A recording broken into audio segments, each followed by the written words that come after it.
You're like a circle that floats around me, keeping me safe and sound. And when I fall, you tied a rope to me. You're blessing me every day. I was down with an illusion, like a sparrow with broken wings. But now I shine with your reflection on me. I'm getting back up on my feet.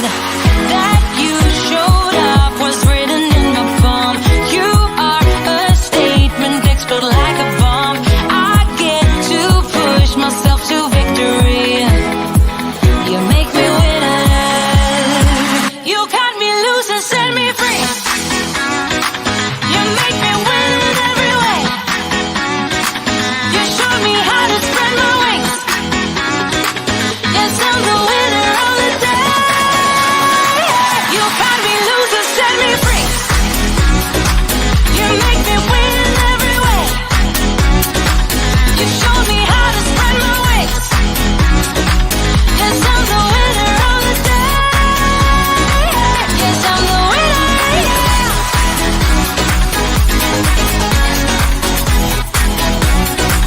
'Cause I'm the winner, yeah.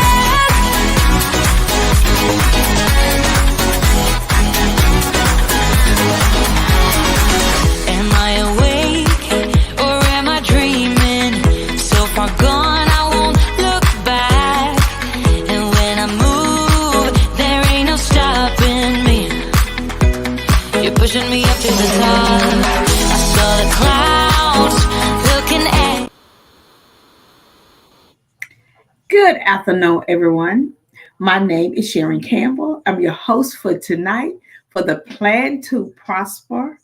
Oh, Plan to Prosper. What is it? Podcast show. And sometimes I'm so excited about the shows that we have that I get ahead of myself. But we are glad to have you here on Tuesday at 7 p.m. Eastern Time. We thank Mark Lee for producing the show and getting us on the air. We are in 200 countries every Tuesday. And we thank Pod TV for all the wonderful work they're doing to make sure the word get out to the entrepreneurs, business owners, 9 to 5, our hustlers, our faith-based, our community leaders, and all our nonprofits around the world. Today's topic is so very important. We are at the time of election, and it doesn't matter where you're at in the world and all our 200 countries. I really want you to start thinking about elections. So when it's time for your country, it's so very important you get engaged. But more than just get engaged, it's that you participate in the process and invite others to participate in the process. Why do I say that? When you fail to vote, policies is made, laws are made, and whether it directly or indirectly may or may not affect you, it does affect you directly and indirectly as you look at family members, friends, the economy, Social Security for seniors, your mom, your dad, your aunt, your uncle, health care for yourself, for your children, for your cousins, for your family members, the banking industry, who get loans, who doesn't get them approved, if you own your own company, the supply chain. Yes. Who's going to do business with you? Will the economy go into recession? Not. All of that housing. Will the housing interest rate go up, down? All the things that you may think because you did not vote does affect you. So what do you say when you say, well, I do vote every year, and I thank you for voting. But I also encourage you to help others, to get them to the poll, to help understand the process. But don't get into a war, because sometimes houses and homes are divided between different um, policies. So it's about respecting people boundaries, because we're in the United States of America. We have the Republicans, we have the Democrats, we have the Independents. That is so very important to know. Where do you stand? Now, there's sometimes you can say to yourself, I like some of the independents' way of thinking or the progressive, but the Democrat point of view here is great. But also, I like some of the things that the Republican says. You have to sit and really think about. But as you look at it from a whole perspective, in the United States of America, we're doing well. Jobs are up. 3,500 jobs was created. That's a lot of jobs in just this short period of time in 2024. And there's so many other jobs out there. So for small businesses or large businesses, for entrepreneurs or business owners or nonprofits or hobbyists, all of us, that is great, because that say there's so many opportunities that we have not tapped into. And it's time for us to really think about, who do we need to vote for this year? If jobs are up, opportunities are up, who you continue placing in the White House makes a big difference. So we have to really look at it from a perspective of, how is it that we can encourage more wealth building from the bottom up, so that more people have the opportunity to reach the American dreams. Now, we can't get bogged down on all the issues or a single issue, because that may keep you from the polls, because your vote counts. So let me tell you, when you don't vote, the person that you may have voted for don't get that vote, and it goes to the other person. So if you are a Republican and you don't vote, it goes to the Democrat. If you're a Democrat, you don't vote, it goes to Republican. Yes. We think if we don't vote, it's not going to hurt anyone. It does. This is called miseducation of the political system. When you start looking at your wealth as a business owner, an entrepreneur, it is directly tied to voting. So you have to have these conversations. That's why it's important to get engaged and get involved. But not just for that, to get your family engaged, you get your children engaged, to get your parents engaged, to get, as many people as possible in your inner circle, and then reach out.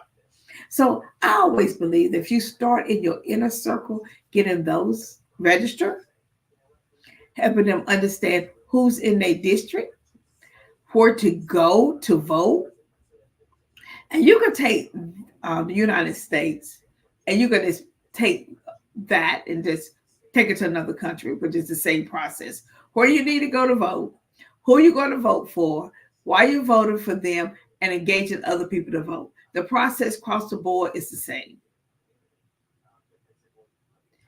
But you have to gear up for that. When policies are made and it is not in the best interest of minorities, and some people may say, well, minorities is just black people. Not true. And so you have to really think about who are they seeing, who are they talking to. So if they make a policy that cuts out a pie and it's only a small piece for small businesses and a bigger piece for large corporation, how does that work? Okay. If they're talking about cutting taxes for the upper class, then who's going to take care of the miller and the lower? When you're talking about cutting programs for people that lives in poverty or below the poverty line, and trust me, that directly affect you at a business. You may think, well, they want my clients in a way. But think about this. If you move them up, look at more opportunities that you will have to service them, for they could buy your product or services. Whenever you move people up from poverty or low income to middle income, they have the extra money to purchase what you are selling or providing. But when you have policies that is put in place to keep people at a disadvantage, that hurt the bottom line. Another thing I want you to think about too is what is it? Your income, livable wages. If you only pay someone $10 an hour, 10 times 40 is 400. 400 times 4 is $1,600. Back out all these taxes, back out all of that, and insurance. That person may bring home may $1,300. Where are they going to find to live at? Where? They're making, some of them making too much money, can be $1, that they do not qualify for programs. So we have to look at the hourly wage of people. If you're not paying them enough money to purchase a house, rent a home, live somewhere that's safe, live in a nice place. Because everyone wants, I would say a lot of people want that. Have a reasonable car, dependable car, because with the car come insurance, maintenance, gas, a whole other stuff coming with your car. It's not just to have the car and make the payments on the car, but you have all this other money that goes along with the car. And if you only make it $1,600, they take those taxes, and you're like at 13. How do you pay rent, purchase a car, and live off that? Even if you're a single individual person, that is not taken in account if you have children. So you'll say, okay, you have kids. That's even more eating at that pie. Even with two incomes,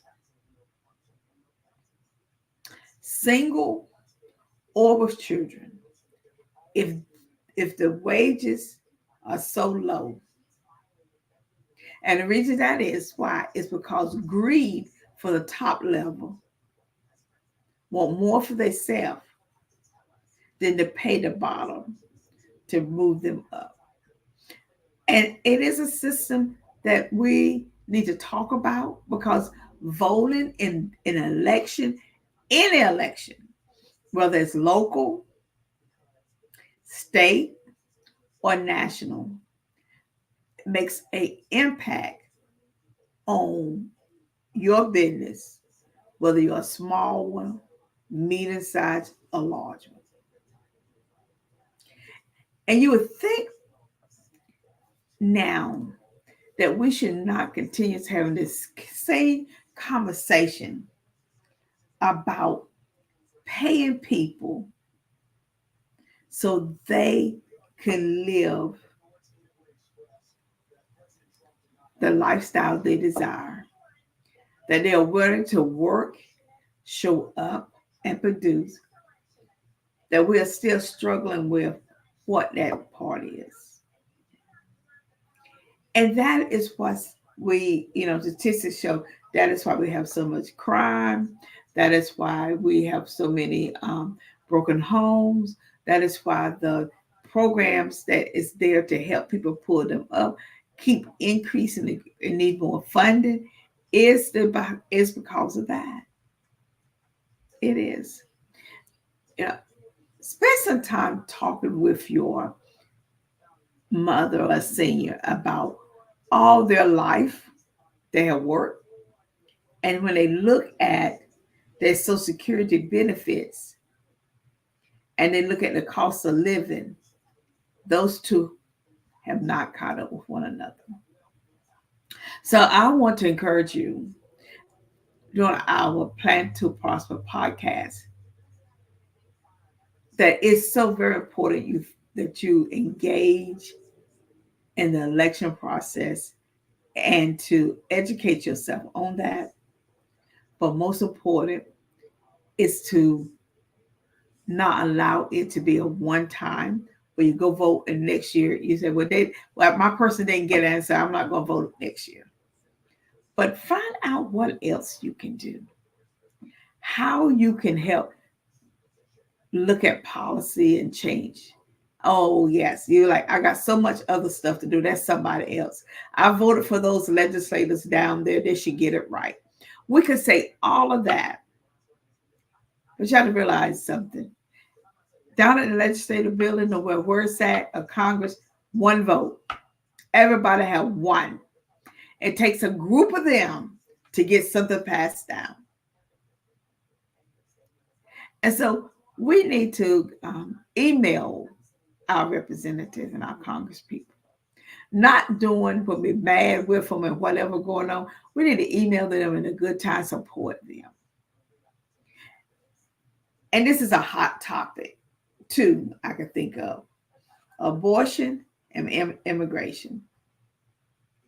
We are so divided among those two. And both of them deal with compassion of people. Having compassion for somebody and the situation they're going through. And while we find ourselves engaged in each one of them, it is just not just a blanket across the board. See, abortion is a health issue. It is just one part of the bigger picture.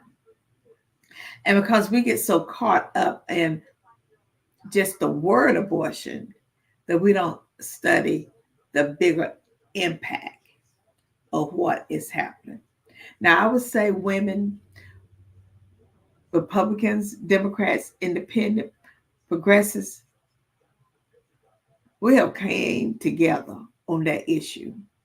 And from state after state after state has spoke clearly about our discomfort on that one word is staying out of our bedroom. But it is also way bigger than just that.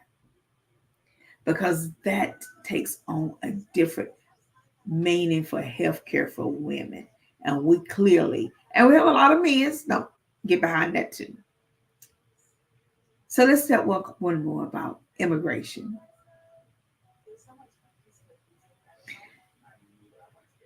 Look who provide a lot of work getting our food from the fields to the table, with big farms across the United States.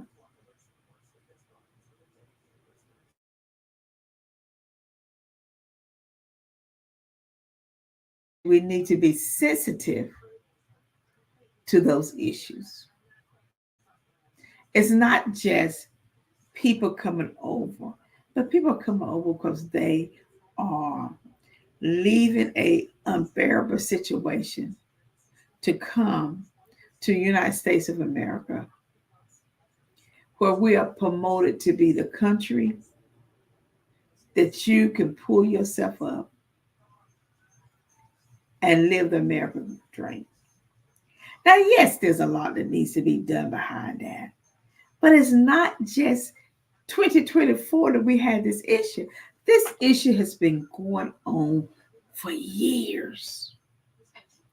And it only surfaced during election. And what I mean by surface is front and center. When election is not on, we hear about it, but we move on. We have to spend more of our time addressing it. And sometimes we find ourselves in the complaint. I call ministry where we complain. Besides saying, let's come together with some solutions to it and send these to our congressmen. Let's come together and write some policies since truly they came and see if we can help them get to an answer to that. But make sure that what you are doing is not out of malice, but out of truly helping. Because if you own a company or you think about owning your company, it makes a difference.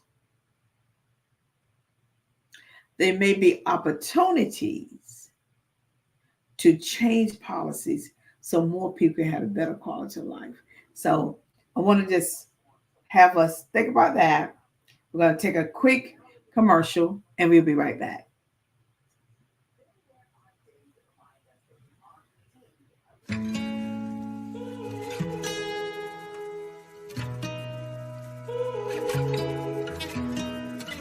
I can see the stars align, dance around the moon every night. And now my eyes are open wide, and the sky has never looked so bright. Now I don't need to see the road to believe,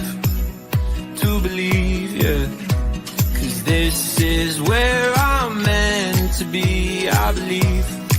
And I feel the magic everywhere. It's all around us, it's in the air. And I see the magic we can share. So much wonder everywhere. And I feel the magic. Can you? Welcome back. And let us continue talking about why your votes counts and the importance of having a voice 365 days a year on issues that directly or indirectly affect you. And someone say, why should I be concerned about something that directly affect me? The reason why is that you're going to have more opportunities. But whenever you have compassion on someone else to help them, people will see you and people will want to be a part around that. It is not the I, but the we that makes a big difference.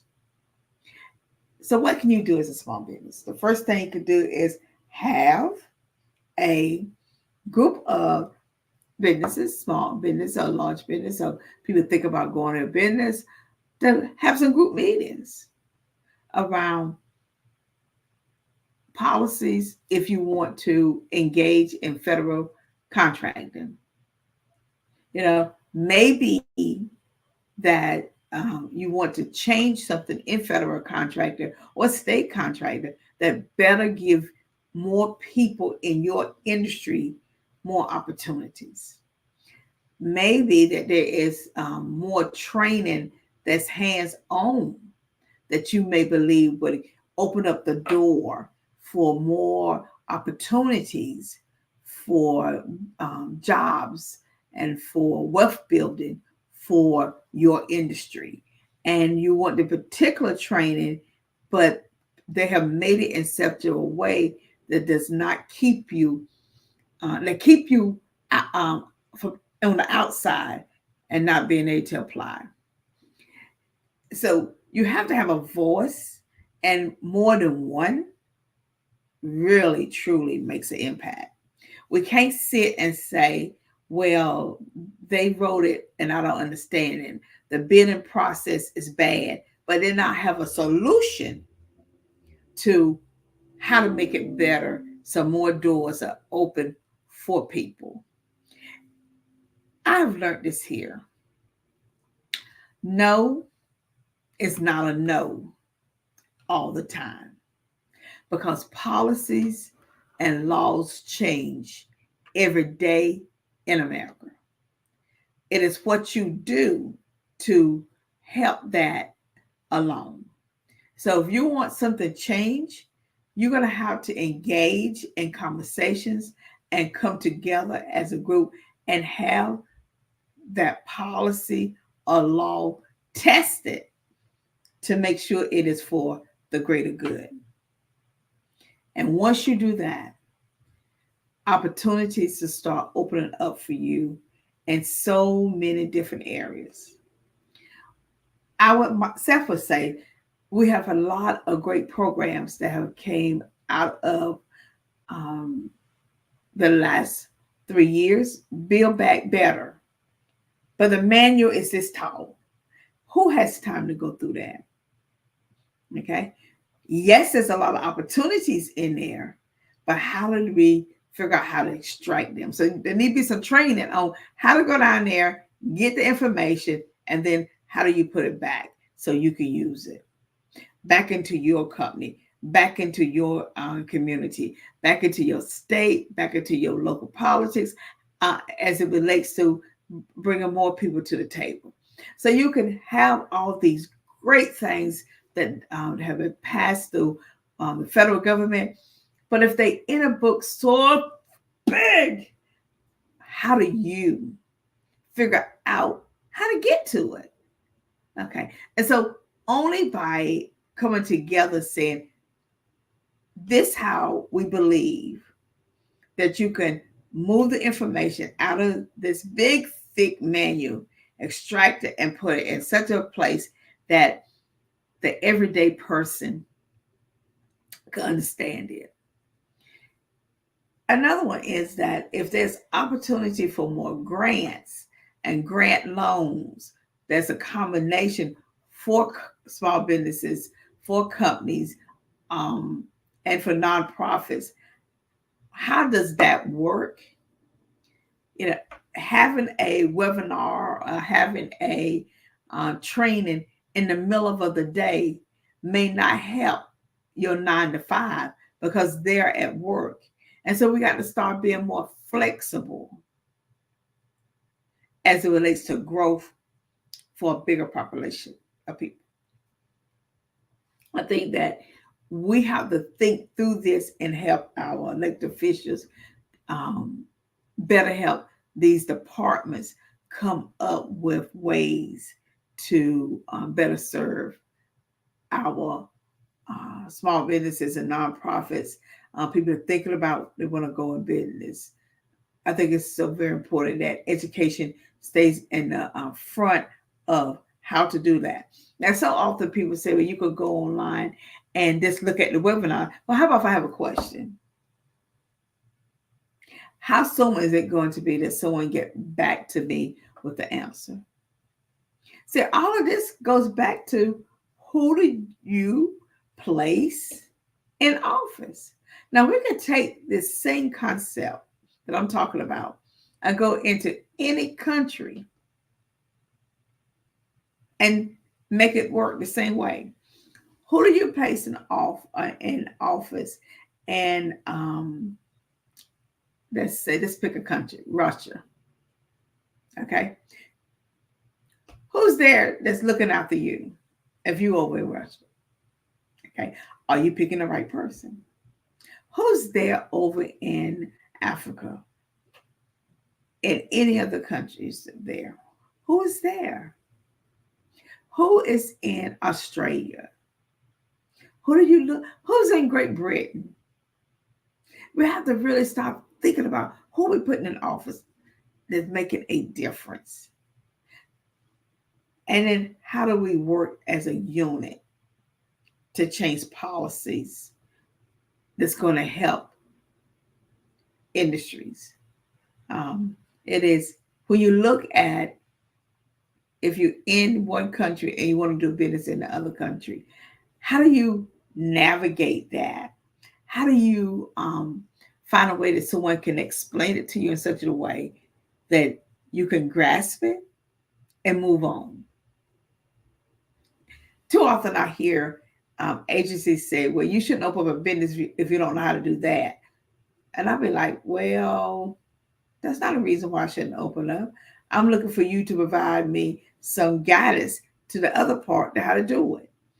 And so we have to ask a lot of questions, but know that there's no right or wrong questions when you're trying to seek knowledge. And the best way to engage in seeking knowledge is to engage with more people of like mind to ask the tough questions. As we move through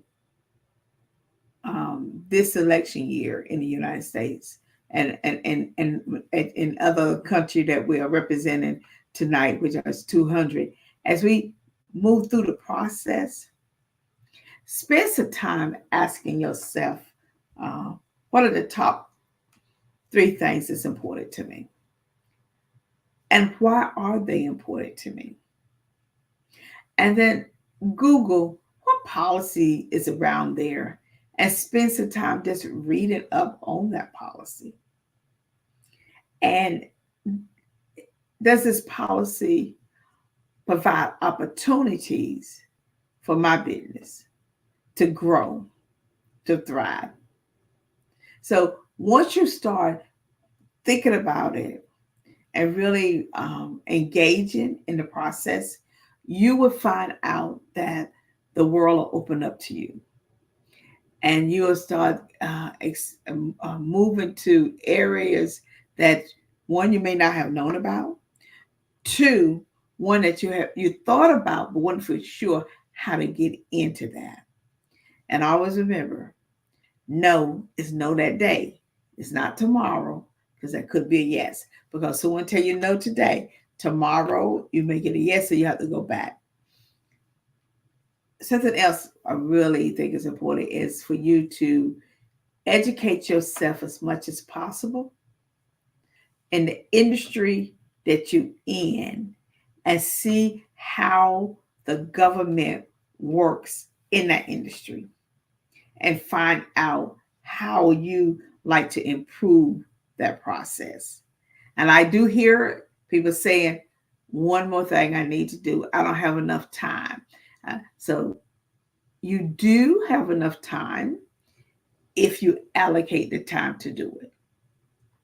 So let's talk a few more minutes about time and time management. Everybody like to depress after a long day of work.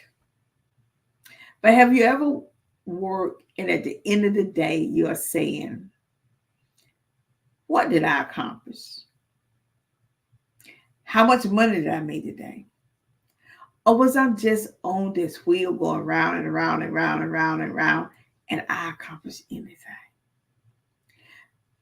When you get up in the morning, do you reach for your phone and spend the next 20, 30, 40, 50, an hour just strolling through? But you're telling yourself that you're doing this for a reason. And in reality, you're just rolling through, being nosy, looking. Think about what could have done with that hour. The impact you could have made on your life, personal, professional, your family lives, the opportunities that you may have missed by sitting there for that hour. Or are you spending a lot of time saying, I need some noise in the background, so I turn on the TV in order to have that noise, but I'm not paying attention to it. Now, I commend people that can do it. I cannot. Because the distraction takes me away from the stillness of my mind.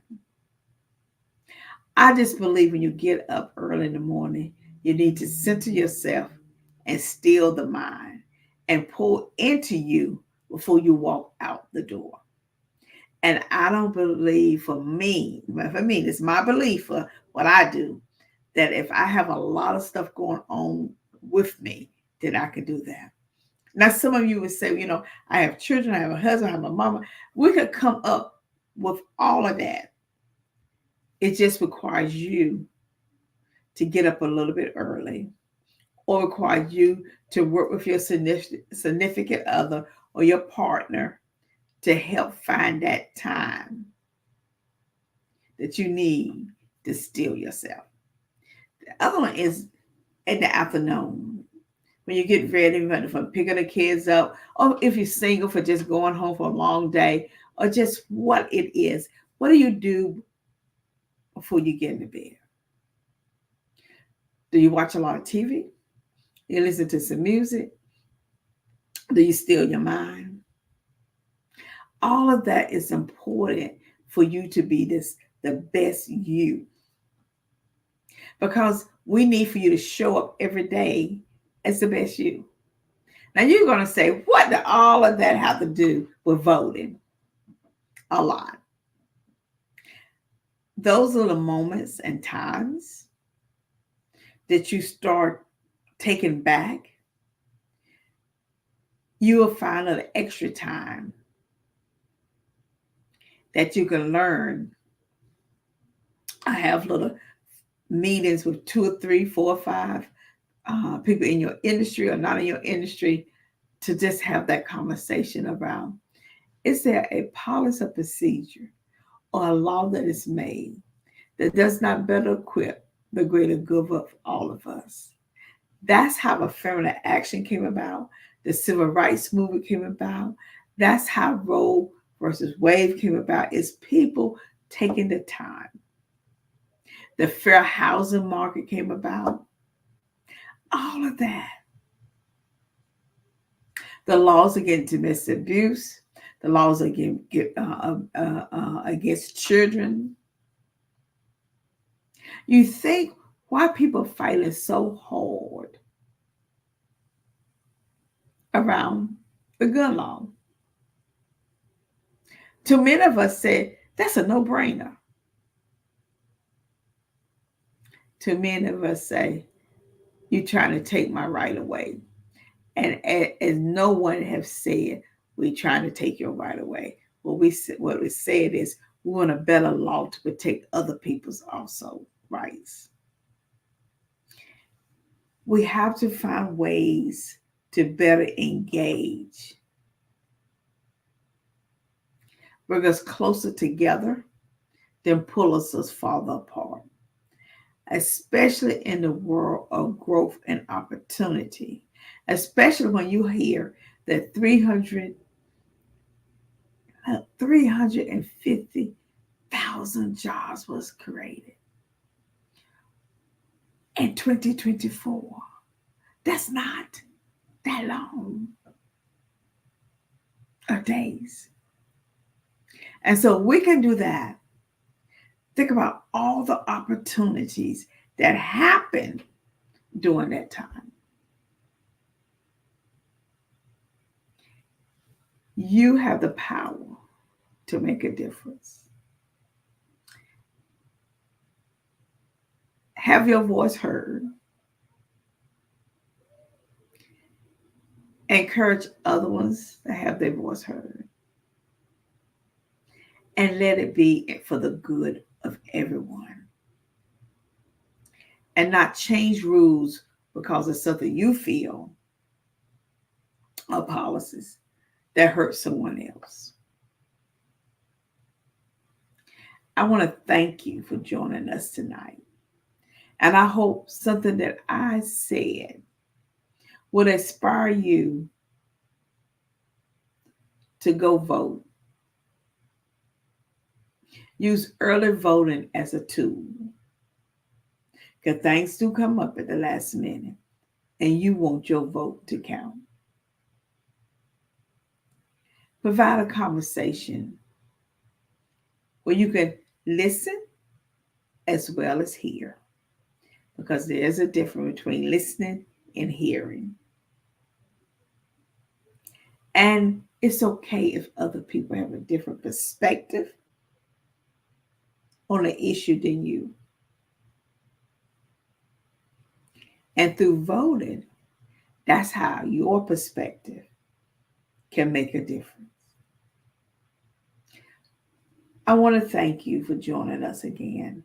And I'm looking forward to continues every Tuesday at 7 p.m. Eastern Time to bring topics to you to help you grow and thrive.